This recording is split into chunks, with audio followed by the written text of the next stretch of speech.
The rain pelted down on the small town, creating a rhythm that drowned out any semblance of normalcy. I was on my way home from work when I spotted it, a doll lying on the wet pavement, abandoned and drenched.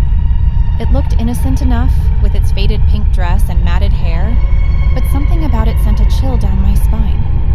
I couldn't resist the urge to pick it up, hoping to find a clue about its owner or the reason it was left out in the storm. As I held the sudden doll, I noticed a small key protruding from its back. Out of curiosity, I turned it. A haunting melody emerged from the doll, and its eyes, previously lifeless, began to glow with an eerie light. I stumbled back, my heart racing as the doll came to life in my hands. It moved in a stiff mechanical manner, like a marionette manipulated by unseen hands.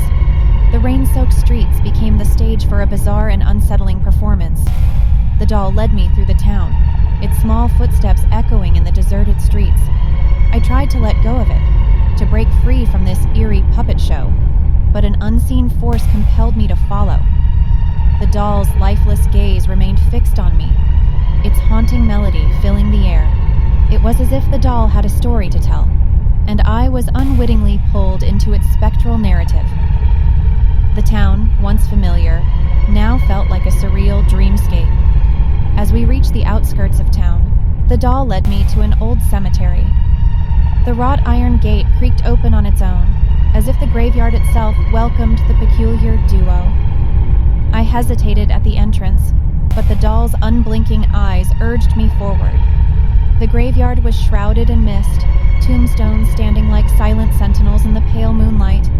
The doll's mechanical movements became more pronounced, guiding me toward a weathered headstone.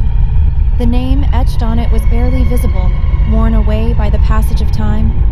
The doll paused in front of the grave, its haunted melody reaching a melancholic crescendo. I felt a heaviness in the air, as if the very atmosphere held the weight of unspoken sorrows. Without warning, the doll descended into the open grave, disappearing into the darkness below. I peered into the void, my mind struggling to comprehend the surreal events unfolding before me. The haunting melody persisted, echoing through the graveyard as if bidding farewell to a long-lost companion. The air was thick with a sense of finality.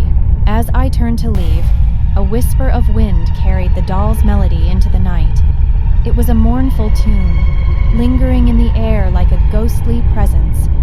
The graveyard seemed to exhale a collective sigh, and the gate swung shut behind me with a mournful creak. I stumbled back through the rain-soaked streets, haunted by the memory of the walking doll and the mysterious graveyard encounter. The once familiar town now felt like a place touched by the supernatural, a realm where dolls could come to life and lead unsuspecting wanderers on a spectral journey. The rain began to subside, and the town returned to an uneasy calm. I couldn't shake the feeling that I had glimpsed into a world beyond the ordinary, a world where dolls held secrets and graveyards whispered tales of the departed. The melody lingered in my mind, a haunting reminder of the inexplicable night when I became entwined with a walking doll's spectral dance.